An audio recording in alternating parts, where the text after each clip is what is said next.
Hey, it's Jordan. I am delighted to be joined by Nick Estes. He is a citizen of the Lower Brule Sioux Tribe, journalist, historian, and host of the Red Nation podcast.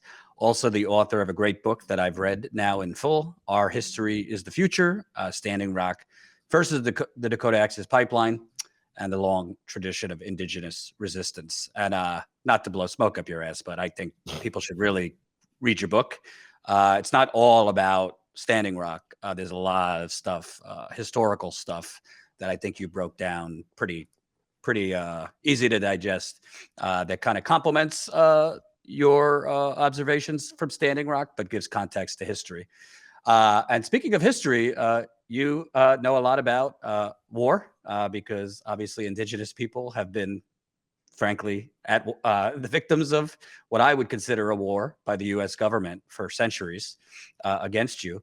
And there's one thing that I feel like has kind of been lost in the coverage of the Russia-Ukraine war, and that is right out in front of us, the lie that we've been told by the U.S. government, by oil companies, that all of these pipelines that have been rammed through reservations, sacred native land, desecrating burial grounds, leaking into drinking water, that all of this was necessary so we have energy independence.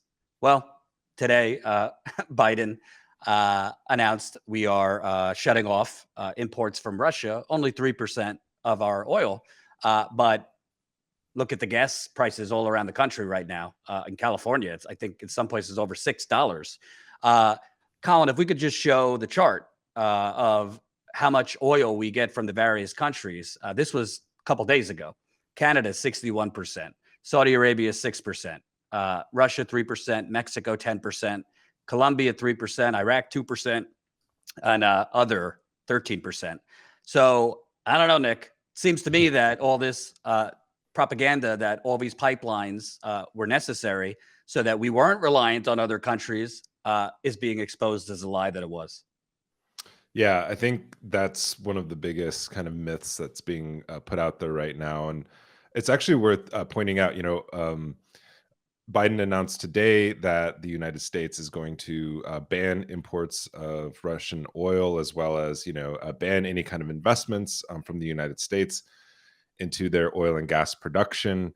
But this is something that like Republicans have been calling for in the lead up to this war and during this war.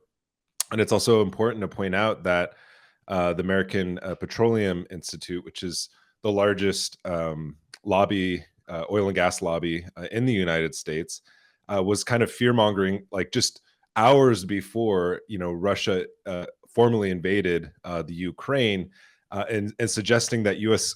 Quote, U.S. energy leadership is more important than ever. And with this kind of social media card said, quote, let's unleash American energy. And it's kind of fascinating because the American Petroleum Institute was actually against sanctions against the Russian oil and gas exports and imports, because they have a lot, US companies have a lot invested in Russian oil and gas. And so although we might not get a lot of oil and gas that's refined here in the States, you said 3%, there's still a lot of resources from the fossil fuel industry there. And it just goes to show that this is not just a kind of a national problem for the United States, but that these companies operate on an international level.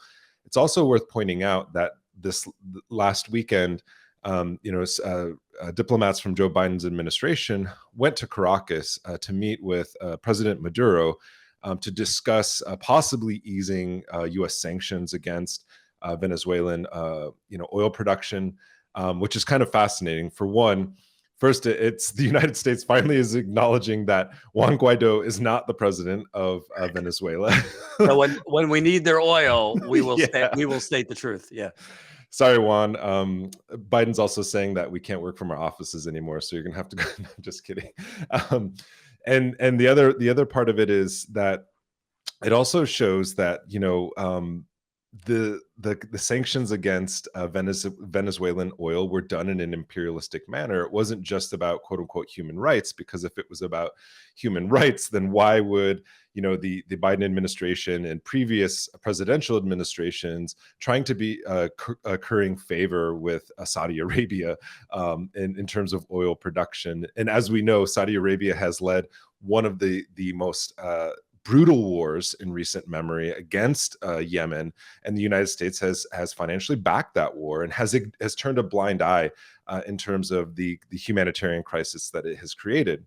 And now, where indigenous people and indigenous movements kind of factor into this whole scenario, these geopolitical kind of machinations, is that Winona LaDuke, somebody who I respect very much, once told Democracy Now!, and I think I said this in the other interview, that the Dakota Access Pipeline was part of this broader kind of move by the United States, and specifically the Obama administration, to isolate the country with the largest oil reserves, which is Venezuela, to develop a domestic energy production. And it also shows that even with the development of domestic energy in terms of oil and gas, the United States doesn't play it plays a somewhat of a role in setting the prices of oil and gas, but it's not the sole, it's not unilaterally setting prices, and that it's other oil producing nations that are setting these prices. So the United States may be able to produce X amount of millions of barrels of oil per day, but that's not going to make oil prices drop. And in fact, when these Republicans were pushing opening up federal lands for drilling, they have so many federal leases that that are already ready to be drilled on a lot of these lands. There's also state leases as well that they're not exploiting. And so it begs the question of like, where's this leading us onto, other than a windfall profits for the fossil fuel industry, because they're the real big winners here at the end of the day. And when we talk about energy independence, we also have to question why is it that this war is becoming both a kind of boondoggle for the oil and gas industry, as well as this push for renewable technology, when we should not be like using wars and crises and the creation of, I think the UN estimate today was 2 million refugees coming out of Ukraine, as an opportunity to push our profit-driven agendas, whether it's for green renewable transition or the oil and gas industry.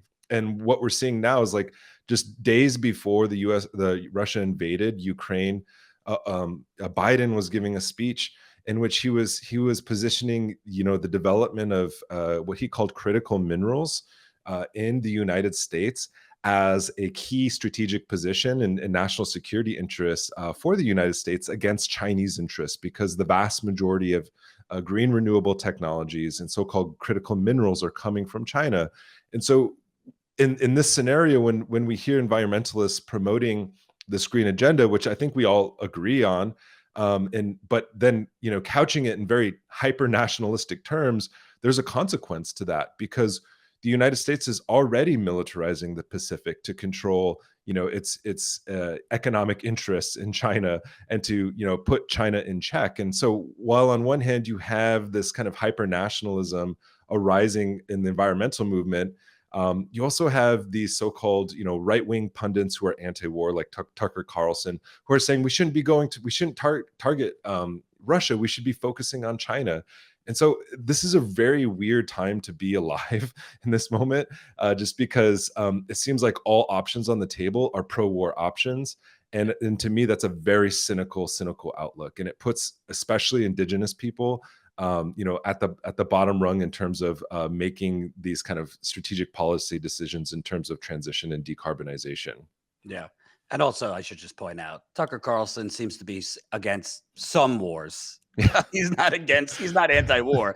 You can go back. You can go back and see what he said about the Iraq people in Iraq and other wars. He was totally fine supporting. I wanted to ask you specifically, because I remember when I was at Standing Rock, and I know you were there, and I've covered some other pipelines. I mean, you could not get around the fossil fuel companies and the government. In that case, it was President Obama pushing the line that this was for energy independence. Mm-hmm. And at that point, I didn't really know much about OPEC and, all the things you're talking about. But I later learned that the energy production in America, almost all of it was being exported to Right. other countries so that these oil companies, not the US government, but these oil companies could, make insane profits. So I just wonder, as an indigenous person, and seeing the horrors at Standing Rock, seeing everything we've talked about, the desecration of land, the threat to your animals, water, things like that. I mean, obviously that was a mirage, because if this kind of domestic production was actually being used so that we were not at the mercy of geopolitical developments, war, OPEC, things like that, so that we had our own actual reserves that we could use, we would not be seeing prices going up. Some of the prices going up are just price gouging, but some of it is because we really don't have enough of our own production here to offset, losing Russian oil and other things. So I just wanted to ask you specifically on the energy independence lie.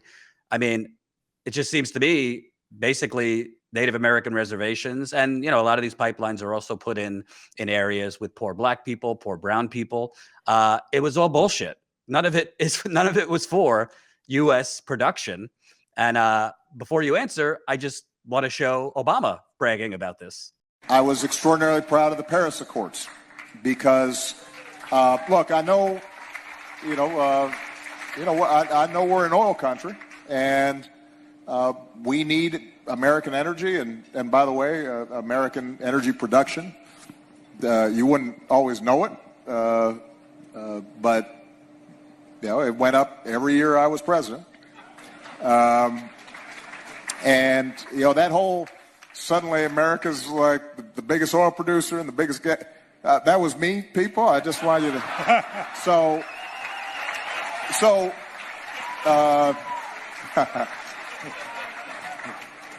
it's a little like, sometimes you go to Wall Street and folks would be grumbling about anti-business. I said, have you checked where your stocks were when I came in office and where they are now? What are you talking? What are you complaining about? Just say thank you, please. So again, he's talking about we're the biggest oil producer, leaves out it's not for American use, it's for other countries. Yeah, no. I mean, that's the perfect clip to show. I mean, there's all this kind of rhetoric and jingoism in U.S. media now about the so-called Russian oligarchs. And I'm happy that Bernie Sanders has kind of taken that and is like, what about the American oligarchs? Because that's really who Obama is speaking to right here, and it shows that there's this kind of financial aspect of oil. It's not just about the kind of hard materiality of getting oil from an oil well and then putting it into your gas tank, because there's this entire financial structure around this where it is a geopolitical kind of play. And I just want to say that compared to like Obama's successor, Trump, he embraced Native people, and it's important to point out that in 2014 he actually visited Standing Rock, becoming one of 8 sitting presidents to ever visit an Indian reservation. And he also told Lakota youth that like every American, you deserve to be safe in your communities and treated equally under the law. So when, in 2016, when youth runners from Standing Rock led a 1,000-mile relay run to Washington, D.C., and hand-delivered a petition opposing the construction of the Dakota Access Pipeline that not only threatened their water and community, but also the drinking water of millions of Americans, Obama didn't respond.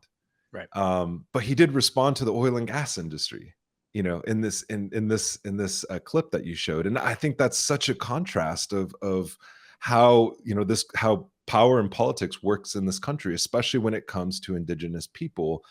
We serve as mere window dressing to the ruling elite.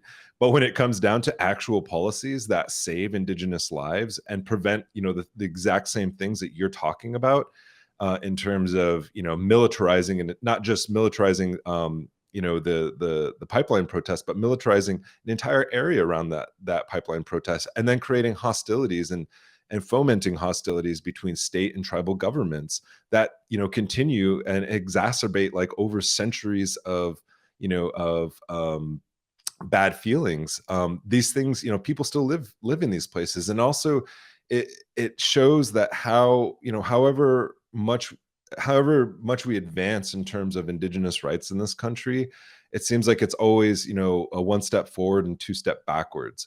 Because at the same time that, you know, Obama had promised to end the Keystone XL pipeline, Trump put it back on the table. And then Biden took it back off the table, and now it's being put back on the table in this move to develop oil and gas, not just in the United States, but now looking to the Canadian tar sands. And we saw the exact same attitude. Like, we can criticize we can criticize Trump and Obama for their energy policies, but the truth of the matter is that Biden's energy policies in many ways have been much worse. In some instances, like for example, the Line 3 pipeline, that is not pumping domestic oil and gas from the United States. That is pumping tar sands from Canada, from Alberta, Canada. And it was actually the tar sands that were originally supposed to go through the Keystone XL pipeline. So while we hear, you know, Republicans whine about not having the Keystone XL pipeline as an option in this moment in time, in fact, the oil that they're trying to get to most refineries is actually being transported through the Line 3 pipeline. And so it's again being exported at the end, not for exactly American use. Exactly. And so we're back in the same scenario, and it's almost as if we're just circling the same rock with each administration.